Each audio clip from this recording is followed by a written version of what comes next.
नमस्कार दोस्तों, YouTube channel देसी कहानी स्टार में आप सभी का हार्दिक स्वागत है। तो श्रोताओं, आज मैं आपके सामने रामायण के रहस्य की कहानी प्रस्तुत कर रहा हूँ जो बहुत ही रोचक है। तो श्रोताओं, कहानी को पूरा जरूर सुनें, वीडियो को लाइक अवश्य कर दें तथा हमारे चैनल को सब्सक्राइब जरूर करें। तो क्या होता है श्रोताओं, एक समय की बात है, लंकापति रावण लंका में राज्य करते करते ऊब जाता है और मन में सोचने लगता है कि मुझे लंका में राज्य करते करते बहुत ही ज़्यादा समय बीत चुका है, क्यों ना मुझे जंगल के भ्रमण के लिए जाना चाहिए।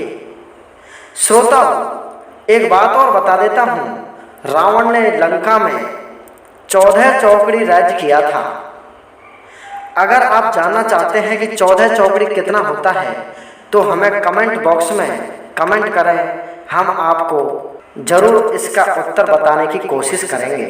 तो श्रोताओं, जंगल में सैर करने के लिए राजा रावण तैयार हो जाता है और तैयार होकर के जब अपने महलों में आता है तो रानी मंदोदरी रावण को इस प्रकार की वेशभूषा में तैयार होते हुए देख करके कहने लगती है कि महाराज, आज आप इस तरह सज धज करके कहाँ पर जा रहे हो? तो लंकापति रावण कहने लगता है कि रानी मंदोदरी, आज हम जंगल की सैर करने के लिए जा रहे हैं।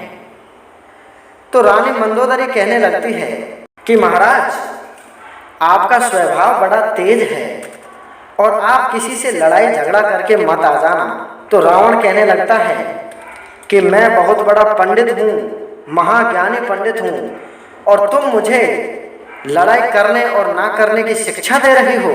ऐसी बातें करना मंदोदरी आपके लिए शोभा नहीं देता।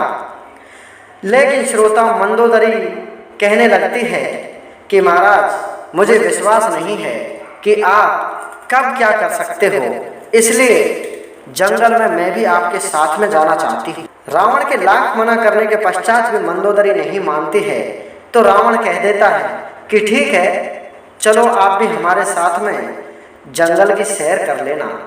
तो श्रोताओं, मंदोदरी अपना 16 श्रृंगार करके चंद्रमा की चांदनी के समान सुंदर प्रतीत होती है और रावण के साथ में हिरणी जैसी चाल चलने लगती है। आगे आगे रावण चलता है और पीछे पीछे रानी मंदोदरी जंगल के लिए प्रस्थान कर देते हैं। तो क्या होता है श्रोताओं, जंगल का भ्रमण करते समय रावण रानी मंदोदरी को अपने साथ में ऊंचे ऊंचे पहाड़, नदियां, झरने, तालाब, तरह तरह के पशु पक्षी, इन सब का दर्शन करवाते हैं और ठंडी ठंडी हवा चलती है जंगल में, उस ठंडी ठंडी हवा का आनंद लेते हैं। तो क्या होता है श्रोताओं, घूमते घूमते काफी दिन का समय व्यतीत हो जाता है।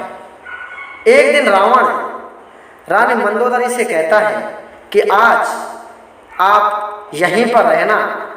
एक बरगद के पेड़ के नीचे रानी मंदोदरी को बैठा देता है और रावण कहने लगता है कि मैं हमारे भोजन के लिए शिकार करके हमारे लिए खाना लेकर के आता हूँ। तो क्या होता है श्रोताओं, जब रावण अकेला जंगल में शिकार के लिए जाता है तो एक बहुत बड़ा संत, जिसकी दाढ़ी बहुत लंबी लंबी थी और तपस्या में लीन था, जिसके पलक, उस संत के जो पलक थे आंखों के, वो बहुत लंबे लंबे लटक रहे थे नीचे की तरफ और उसके शरीर पर दीमक छाई हुई थी। तो रावण सोचने लगता है कि पता नहीं ये क्या मामला है और मिट्टी का एक पुतला सा दिखाई दे रहा है। तो श्रोता, रावण वहीं से एक डंडा उठा लेता है और डंडा उठा करके उस संत की पीठ पर 10-5 डंडे बरसा देता है। जैसे ही डंडा संत की पीठ पर पड़ता है तो संत का जो ध्यान था श्री हरि से, वो ध्यान टूट जाता है और रावण कहने लगता है कि अरे मूर्ख, तुम कौन से भगवान की तपस्या कर रहे हो? सबसे बड़ा भगवान तो मैं ही हूँ, तुम मेरी तपस्या करो। ऐसा कहकर के रावण उसके सारे जो झोली झंडा चिमटा फूंकनी जितने भी थे सबको वहां से फेंक देता है। जितने भी बर्तन भांडे थे उसकी कुटिया के, उन सबको बाहर फेंक देता है और कहने लगता है कि आज के बाद में आपको कोई भी राम का नाम नहीं लेना है और आपको मेरा नाम लेना है। मैं लंकापति रावण हूँ, मुझसे बड़ा शक्तिशाली कोई नहीं है। तो श्रोता, रावण की ऐसी बात सुनकर के और संत की जो डंडों की रावण ने पिटाई की थी उससे क्रोधित होकर के वह संत अपनी आंखों को लाल लाल कर लेता है और एकदम से अपनी तपस्या से खड़ा हो जाता है, अपना सिंहासन अपना आसन छोड़ देता है और आसन को छोड़ करके रावण के लिए एक बहुत बड़ा भयानक श्राप दे देता है और कहने लगता है कि रावण, तुझे अपनी वीरता पर और अपने शक्ति पर बहुत घमंड है। तू आज इसी समय नारी के रूप में परिवर्तित हो जाएगा और नारी बनने के पश्चात तू 7 पुत्रियों को जन्म देगा। तब पता चलेगा तुझे कि तेरे पास में कितनी शक्ति है और तू कितना बड़ा भगवान है। अपने आप को भगवान कह रहा है, तुझे तब पता चलेगा जब तू 7 बच्चियों को जन्म देगा।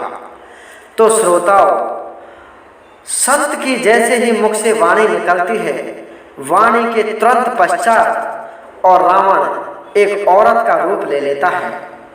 तो श्रोताओ, रावण औरत के रूप में और रानी मंदोदरी के पास में आता है और रानी मंदोदरी से कहने लगता है कि सुनो रानी, मैंने एक संत को डंडों से पीट दिया और उसके सारे बर्तन भांडे चिमटा फूंकनी जो भी थे खाना बनाने के सामान उस सब को मैंने जंगल से बाहर फेंक दिया और उसने मुझे श्राप दे दिया और मैं नर से नारी बन गया। तो श्रोताओ, अपने पति की ऐसी स्थिति देख करके मंदोदरी विलाप करने लगती है और कहने लगती है कि भगवान, ये तुमने क्या किया? मेरे पति को नारी बना दिया। और अपने पति से लड़ाई करने लगती है कि मैंने आपको मना किया था कि आप किसी से लड़ाई मत कर लेना और आप किसी गरीब इंसान को, गरीब संत महात्माओं को कभी भी मत सताना, लेकिन आपने मेरी बात नहीं मानी और आपने संत को पीट दिया, तो इसकी सजा तो आपको मिलनी ही मिलनी है। तो श्रोताओ, रावण कहने लगता है कि मैं स्त्री तो बन गया, लेकिन कैसे तो मैं रोटी पानी करूंगा और कैसे मैं चाकी चला करके आटा पीसूंगा। तो श्रोताओ, मंदोदरी को रावण की ऐसी स्थिति देखी नहीं जाती और वह स्त्री बने हुए रावण को अपने साथ में ले जा करके और उसी संत के पास में चली जाती है और संत के पैरों में पड़ करके संत तो वापस तपस्या में लीन हो गया और रानी मंदोदरी संत के पैरों में 3 दिन तक पड़ी रहती है, ना खाना खाती है ना पानी पीती है। तो श्रोताओ, रानी मंदोदरी की ऐसी हालत देख करके संत को दया आ जाती है। तो संत अपनी तपस्या से खड़ा होकर पूछने लगता है कि हे स्त्री, तुम कौन हो और मेरे चरणों में क्यों पड़ी हो? तो रानी मंदोदरी कहने लगती है कि महाराज, जिस रावण को आपने श्राप दे करके औरत बना दिया वो मेरा पति देव है। मैं उनकी अर्धांगिनी, मैं उनकी पत्नी मंदोदरी हूँ। ये सारी बात दशानन स्वयं अपनी आंखों से स्त्री बना हुआ देख रहा था और रावण भी हाथ जोड़ करके खड़ा हो जाता है। तो क्या होता है श्रोताओ, संत मंदोदरी से कहने लगता है कि हे बालिके, इसने मुझे डंडों से पीटा है और मेरा घोर अपमान किया है, मैं इसे वापस रावण के रूप में नहीं बना सकता। तो मंदोदरी अर्ज करने लगती है बाबा से कि बाबा, मैं एक नारी हूँ और मेरे साथ में आपने एक नारी और बांध दी है। मेरे पति रावण को आपने नारी बना दिया है। अब मैं लंका में वापस जाकर के लोगों के सामने क्या मुंह दिखाऊंगी और कैसे मैं इसे लंका में ले जा कर के कहूँगी कि रावण का नारी रूप बन चुका है। और रावण भी इसी बात से चिंतित था कि मेरी बहुत बड़ी बेइज्जती हो जाएगी, मैं औरत बना हुआ अगर लंका में गया तो श्रोता, मंदोदरी के लाख कहने पर संत को थोड़ी दया आ जाती है और संत कहने लगता है कि मैं इसे वापस रावण तो नहीं बना सकता, क्योंकि मैंने इसे श्राप दे दिया है कि औरत बनकर के ये 7 पुत्रियों को जन्म देगा। तो सुनो मंदोदरी, मैं आपको मर्द बना देता हूँ और रावण औरत बना हुआ बैठा है, आप मर्द बन जाओगी और ये औरत है ही, तो आप दोनों आराम से अपना जीवन यापन करना। तो श्रोताओं, संत के कहे अनुसार मंदोदरी मर्द बन जाती है और रावण स्त्री का रूप पहले ही ले चुका था संत के श्राप के प्रभाव से। अपनी बेइज्जती के कारण स्वयं दशकंधर लंका में नहीं जा सकता, लंकापति रावण लंका में नहीं जा सकता, क्योंकि जो उसकी इज्जत थी वो पानी में मिल जाती। इसलिए मंदोदरी मर्द का रूप तो धारण कर ही लिया था और मंदोदरी ने जंगल में ही एक अच्छी सी कुटिया का निर्माण किया और कुटिया में रावण और मंदोदरी, औरत बना हुआ रावण और मर्द बनी हुई मंदोदरी रहने लगते हैं। तो क्या होता है श्रोताओं, समय निकलता गया और कुछ समय पश्चात दोनों के घरवासे हो जाते हैं और घरवासे होने के पश्चात में रावण के पेट में गर्भ ठहर जाता है। तो श्रोताओं, जैसे ही रावण के पेट में गर्भ ठहर जाता है तो रावण को हिचकियां आने लगती हैं और खाना पीना भी उन्हें नहीं भाता है। तो वह अपनी रानी मंदोदरी से कहने लगता है कि सुनो रानी, मुझे तो ऐसा लग रहा है मेरा पेट कुछ भारी भारी हो रहा हो और मुझे खाना पीना भी बिल्कुल नहीं भा रहा है और मुझे हिचकियां भी आ रही हैं। तो मंदोदरी रावण की ऐसी हालत देख करके एकदम से अपनी हंसी को रोक नहीं पाती है और जोर से ठहाका लगा करके हंसने लगती है। तो रावण गुस्सा करने लगता है मंदोदरी के ऊपर कि हे मंदोदरी, आप मेरी इस प्रकार से हंसी ना करो। तो मंदोदरी कहने लगती है कि इसमें मेरी क्या गलती है, संत मुनि जो तपस्या कर रहा था उसको आपने पीटा है तो इसकी सजा तो आपको ही भुगतनी पड़ेगी। तो क्या होता है श्रोताओं, रावण मंदोदरी को रोटियां बना बना करके जंगल में खिलाता है और चाकी चला चला करके आटा पीस करके और मंदोदरी को खिलाता है। सारा घर गृहस्थी का कार्य रावण को संभालना पड़ता है। धीरे धीरे 9 महीने का समय बीत जाता है श्रोताओं और रावण को एक बहुत ही सुंदर पुत्री पैदा होती है। रावण के पेट से एक बहुत ही अच्छी कन्या पैदा होती है। जब रावण को कन्या पैदा हो जाती है तो कहने लगता है कि हे रानी मंदोदरी, मुझे बहुत तेज भूख लगी है, आज तो मुझे आप खाना बना दो। रानी मंदोदरी रावण के लिए जो जापे में पड़ा हुआ था नारी बना हुआ, उसके लिए खाना बना करके देती है और वह अपनी जो पुत्री हुई थी, उसके पेट से पुत्री ने जन्म लिया था, उसको स्तनपान कराता है रावण।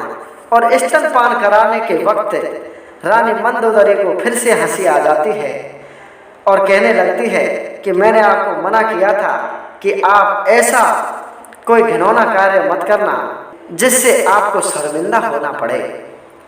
तो श्रोताओं, रावण को काफी ग्लानि महसूस होती है, लेकिन क्या करे, विधाता की करनी जिसको कोई नहीं टाल सकता। जो उसके कर्मों में लिखा होता है वह तो होकर ही रहेगा। तो श्रोताओं, इस प्रकार से कुछ समय पश्चात फिर से रावण गर्भवती हो जाता है और 9 महीने बाद में दूसरी बच्ची को जन्म देता है। तो श्रोताओं, दूसरी बच्ची के जन्म पर रानी मंदोदरी कहने लगती है रावण से ताना मार करके कि सुनो महाराज, मुझे तो आस लग रही थी कि अब की बार में हमें लड़का पैदा होगा, लेकिन आपने तो पुत्री को जन्म दिया है। कैसी स्त्री हो आप तो रावण मंदोदरी की बातों से बार बार नाराज हो जाता है और मंदोदरी रावण से बार बार मजाकिया स्वभाव में कहने लगती है कि मैं तो सोच रही थी कि मेरे पुत्र पैदा होगा, लेकिन आपने तो पुत्री को जन्म दिया है। तो श्रोताओं, इसी प्रकार रानी मंदोदरी हंसी मजाक करती है और रावण 7 पुत्रियों को जन्म दे देता है। तो क्या होता है श्रोताओं, रावण के 7 पुत्रियां हो जाती हैं और रानी मंदोदरी मर्द बनकर के और रावण की पिटाई भी लगा देता है जब वह काम नहीं करता है अपने घर गृहस्थी का, क्योंकि मंदोदरी तो मर्द बन चुकी थी और रावण बना दिया औरत। तो श्रोताओं, ये सारी कहानी बहुत ही सच है और इसका रामायण में प्रमाण है।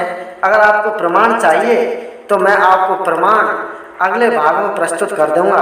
प्रमाण के लिए कमेंट करें और वीडियो को लाइक करें। और श्रोताओं, जो 7 पुत्री रावण ने पैदा की थी, इनको किसके साथ में विवाह किया गया था, किसके साथ में इन 7 पुत्रियों की शादी हुई थी, और जिस महर्षि ने, जिस मुनि ने रावण को श्राप दिया था, वह मुनि कौन था और उस मुनि का क्या नाम था, ये सारी बात मैं आपको एक अलग से वीडियो बना करके बता दूंगा। अगर आपको वीडियो देखना है तो कमेंट बॉक्स में कमेंट करें। तब तक के लिए धन्यवाद। जय हिंद, जय भारत।